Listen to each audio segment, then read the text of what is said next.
안녕하세요. 건축과장 박수입니다. 간단하게 미니복합타운에 대해서 설명드리겠습니다. 본인 미니복합타운의 그 사업 명칭은 지방산업단지 조성사업이겠습니다. 현재 이 지방산업단지 조성 1산단이 당초에는 약 111만 주택평면으로 조성됐었는데 이곳을 변경을 해서 금해의 미니복합타운을 10만 평면을 증설하는 변경 계획이 되겠습니다. 이 사업은 본 미니복합타운은 집체된 그 지방 도시에 있는 그 산업단지를 활성화시키고 또 그 도시의 그 지역을 발전시키는 일거양득의 그 두 가지 사업을 병행하는 국가 정책 사업입니다. 이 미니복합타운 내에는 주거와 문화, 복지, 시설용지 등 여러 가지 정주 고용 환경 개선 사업이 가능하게 되겠습니다. 그동안 이 사업에 대한 추진 경위입니다. 이 사업은 94년부터 2001년까지 제1산 산업단지를 조성을 완료를 했습니다. 완료를 했고 현재 미니복합타운을 갖다가 별도로 만들기 위해서 국가에서 작년도 12월 30일 날 특별법을 제정을 해서 미니복합타운이라는 그 정주 도시를 만드는 사업을 산업단지로 편입시켜서 할 수 있는 그 제도를 만들었습니다. 그래서 이 미니복합타운이 산업단지에서 떨어져서 이 사업이 가능하도록 했습니다. 그래서 그 기준이 약 3km 이내에서 산업단지의 주변에서 3km 이내에서는 이 사업이 가능하도록 했습니다. 그래서 저희들이 작년도 2012년도 6월 28일 날 미니복합타운에 대한 국가사업으로 선정이 됐습니다. 이 미니복합타운은 전국에 도당 1개소씩 선정이 됐습니다. 그래서 저희 유일하게 충북에는 충주와 제천이 같이 공동으로 선정이 됐습니다. 현재 선정이 돼서 현재 금년도 3월에 지방산업단지 계획에 대한 변경 계획을 일산단에서 147만 평방미터 변경 계획을 현재 신청 중에 있습니다. 신청 중 이것은 금년도 8월 초에 변경 승인이 떨어질 걸로 예상이 되고 있습니다.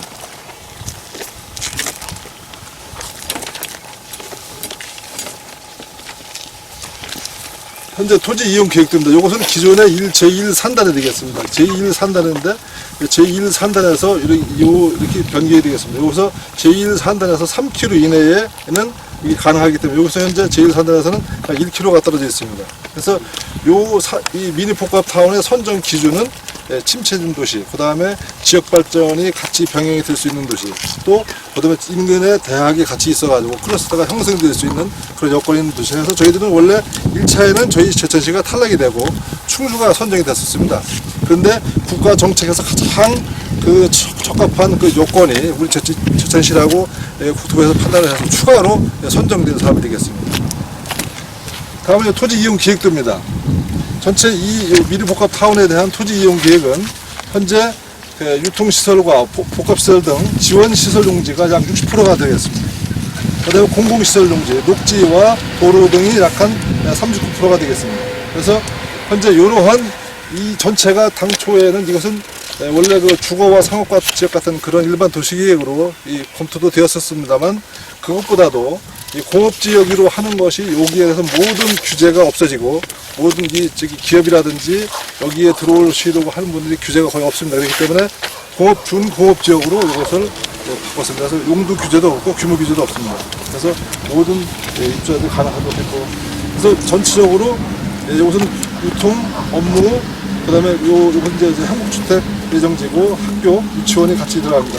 단독주택이 약 한 40여 평지가 분양이 될 것이고요. 그 다음에 향후 공동주택자가 있고, 그 다음에 공공청사, 문화시설, 도서관이 있습니다. 이 공공청사는 현재 제천 세무서에서 현재 재경부 협의가 받아가지고 금년도 예산이 확정되는 걸로 알고 있습니다. 그래서 이건 약 한 2,500평 정도가 선정이 될 것으로 예상되고 있습니다. 그래서 여기에 들어가는 모든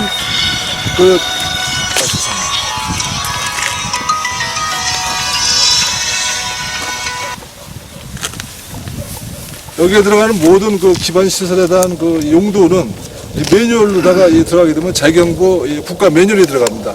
이렇게 매뉴얼에 들어가게 되면 이 사업은 국가 기본 계획에 들어가기 때문에 향후 국비를 받는 국책사업으로 선정되는 데서 가장 유리한 조건이 되겠습니다. 이상으로 간단하게 보고를 마치겠습니다.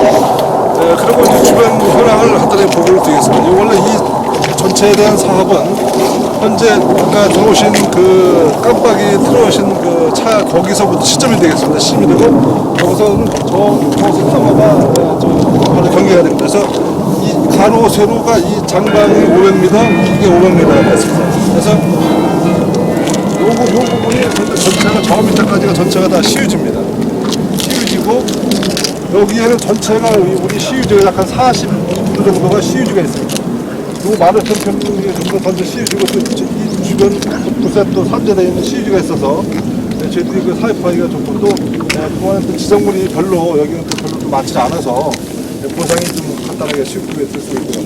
이것이 산다르로 이 산업단지 조성계획으로 변경이 됨으로써 사업에 유리한 그 요건은 무엇이냐면 일반 도시계획식 사업이나 택지개발 사업은 이 조경 면적이 60% 이상을 갖다가 조경을 해야 됩니다. 60%를 하고 도로가 20% 하면 거의 한 70~80%가 이런 그 기본시설비로 빠지게 되는데 빠지게 되면 사업성이 거의 없습니다. 사업성이 없는데 이것은 산업단지 조성이기 때문에 녹지율이 20%만 있으면 됩니다. 그렇기 때문에 여기에 대한 그 사업 생산성이 좋고요. 그 다음에 앞으로는 그 수질오염 총량자라든지 이런 규제라든지 어떤 환경평가의 규제에서 거의 이 대상이 되질 않고요. 만약에 규제가 된다고 하면은 국무총리실에서 직접 이 모든 문제를 해결하는 시스템이 되어 있습니다. 그렇기 때문에 가능하고요.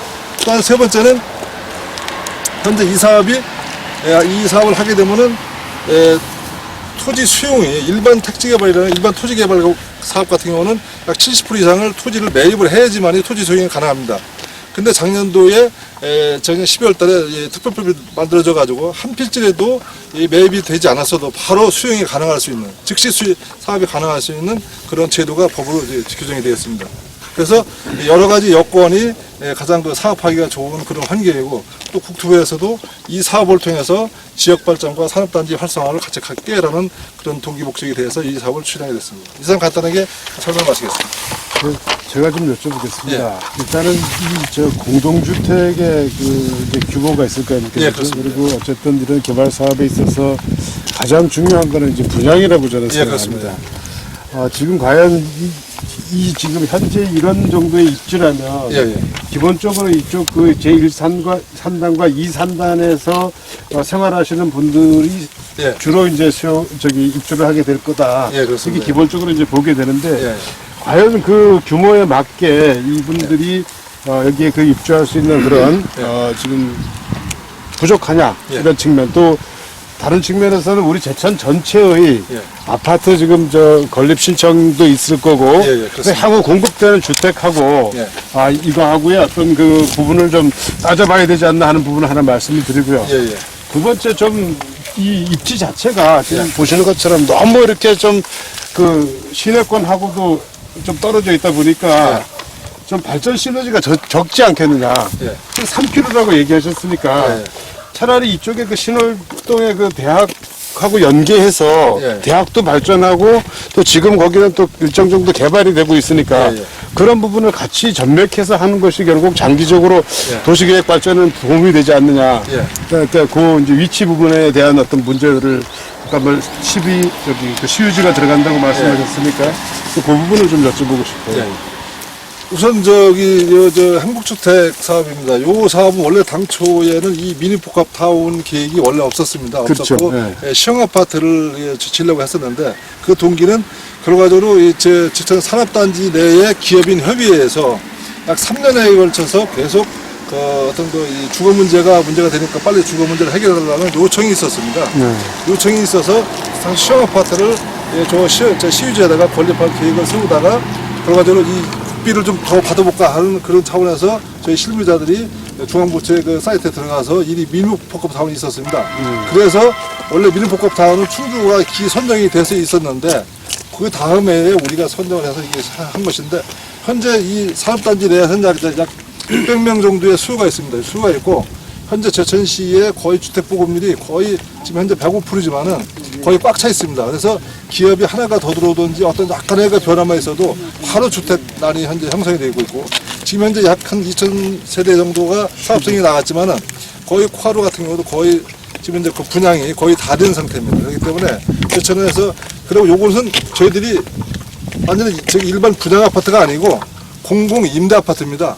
공공 임대 아파트인데 하수도와 같은 저소득층 임대 아파트가 아니고 젊은 세대의 임대아파트인데 이 임대아파트를 통해서 저희들은 기업을 유치시키고 현재 공동화되어 있는 여러 가지 그 예를 들어 원룸이라든지 아니면 일반 주택이라든지 이런 것을 갖다가 해소시켜 주려고 하는 기업 유치용으로 인센티브를 주기 위한 그 사업입니다.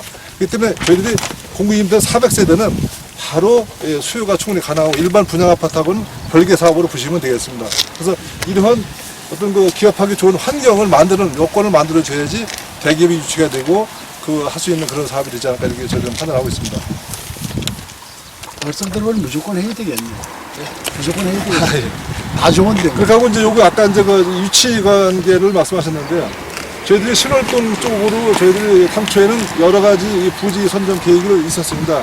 신월동 옆에 저희 시주에 약간 4,000평이 있었는데 거기에는 너무 그 여기에 비해서는 집가가 약 한 3배 정도의 집가가 차이 나고 또 시유지라는 어떤 그 저희들이 혹여라도 이 사업이 어떤 그 우리 어떤 그 리스크가 없는 담보가 되어 있는 부분이 있어야 되는데 시유지가 저희들이 40% 정도가 있다 보니까 그 부분이 상당히 어떤 그 혹여라도 만약에 사업에 문제가 있을 때 그 담보될 수 있는 부분이 있기 때문에 여기가 선정이 되고 그리고 여기는 거의 다 집가가 거의 10만 원대입니다. 10만 원대이기 때문에 공시가 10만 원대이기 때문에 여기만은 그 위치가 없더라고요. 그래서 여기하고 당초에 여기하고 두각동하고 여러 군데를 봤었습니다만 그래도 가장 도시하고 접근성이 높고 대학과 연계라든지 산업단지 이런 조건이 맞는 데가 여기가. 그러니까 당초의 사업은 이제 이 산단하고 연결을 하는 게 아니었다는 거죠. 결국 그러면은. 아 그렇죠. 당초에는 시험 아파트만 지려고 별도의 했었어요. 어떤 그 아파트를 예. 공급하고 했다가 예. 이제 2013년도에 그 산업단지하고 관련돼서 전맥을 해서 이제 예, 그렇습니다. 그 원래 아파트도 저희들이 보금자리 기금을 통해서 영구 임대 아파트를 지려고 했습니다. 영구 임대 아파트는 저희 시비가 하나도 들어가지 않습니다. 왜냐면 국가 전부 다 전액이 다 국비에서 지원되기 때문에. 그런데 영구 임대 아파트를 짓게 되면 저소득층이라든지 여러 가지 그것도 평수가 너무 작고 그러기 때문에 어떤 그 산단 근로자와 젊은 근로자의 어떤 그 이제 활성화라든지 여러 가지 그 활력이 좀 문제가 있을 것 같아서 저희들이 국토부에서 하는 그 행복주택으로 현재 그 이걸 선회해서 이걸 추진하고 있습니다. 공공주택 평형이 얼마짜리고 지금 이제 전용 그다음에 또 하나는 이제 공공청사 여기가 있으면 예. 아까 세무서가 온다고 세무서가 했지만 일반 시민들이 접근성이 굉장히 떨어져서 오히려 그런 분들한테 매우 불편한 일을 처리할 수 있는 것 하나하고 예.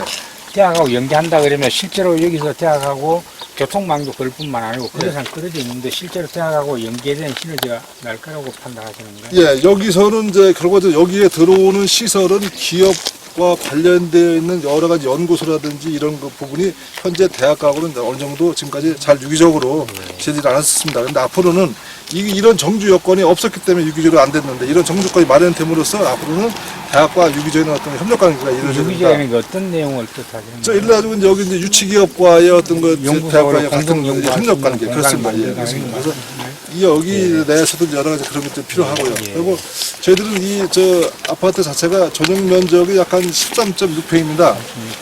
근데 확장으로 가게 되면 약 한 7, 8평 정도가 되고 있고요. 방 2개, 거실 하나가 되고요. 그 다음에 저희들이 이제 420세대 중에서 약 200세대는 그 정도로 가고 나머지는 18평형으로 갑니다. 전용 면적. 17평형에서 18평 정도로 가서 그거는 확장형까지 하게 되면 약 한 3, 4평 정도. 그렇기 때문에 일반 주거는 최소한도 40대 초까지는 아무런 문제 없이 살 수 있는 방 2-3개 정도가 할 수 있는 그런 사업으로 다 지금 이제 추진하려고 하고 있습니다. 그래서 이 부분도 원래 행복주택은 13.6평이 기준인데 17평이 기준인데 저희들이 특별히 건의를 해서 현재 재경부에서 17평까지도 허용을 해주는 걸로 이걸 현재 저 승인이 좀 떨어질 걸로 좀 예상을 하고 있습니다. 수고했습니다. 단독주택은 요거는 단독주택, 이건 이제 40세대 정도가 되는데요. 분양하는 거 예, 요거는 좀 분양입니다. 평당 얼마나 지금 현재는 평당 얼마라고 지금 가정할 수 없고요. 저희들이 이거 투용자 심사 때 약간 단독주택 빌지는 약간 저희들은 80만 원 정도로 계획을 했습니다. 근데 그때 당시 4년 전에 NH공사를 기준했기 공급률은 더 때문에 넘친다는 얘기죠. 실제로 만약에 조성이 추가로 지금 된다고 짓고 있는 게 한 하면은 2,000세대 정도 가면 계획돼 되지 않을까 생각합니다. 있습니다. 조금 비싸지. 근데 시유지를 가지고 이렇게 공간하면 시의 재정적으로도 좀 수익이 예, 그렇습니다. 현재 여기는 전체적인 재정 수익이 저희들이 공식적으로 가장 적게 저희들이 그 수익 구조를 계산해 보니 약 100억 정도가 나왔습니다. 100억 정도인데 저희들이 요 시유지가 약 80억입니다. 그렇기 때문에 180억은 됩니다. 그래서 전체 사업비는 이 380억 중에서 220억이 토지 보상비입니다. 그리고 나머지 110억이 공사비입니다. 그렇기 때문에 이 사업은 촬영 어떠한 경우에 따라 이건 어떻게 보면 경영 수입에서 될 수 있고 이게 생산성 있는 그런 사업이다. 그렇습니다. 예. 그렇습니다. 시사업주에서 제일 좋으네. 그리고 이 가짜배기네. 시형 소득 아파트도 있으니까 일단. 시형 아파트도 30년 후에는 우리 시에서 그걸 분양을 할 수 있습니다. 그렇기 때문에 그때 가서는 이 여러 가지 그 자산 가치라든가 이걸 봤을 때는 저희들이 저희들이 언뜻 계산을 해보니까 한 200~300억 정도의 어떤 나중에 30년 후에는 저제는 경영 형태가 좋아지지 않을까 이렇게 판단하고 있습니다. 우리 좀더 쉽게 되기 때문에. 장사하십시다. 잘 되네. 갑시다. 밖에 났지요? 네. 어디 가서 당근 예? 뭐 어떻게 하고 별도 먹을 받아. 근데 뭐 이익이 창출된다니까 아주 메리트가 있네 딱 보니까. 오늘 아주 됐어.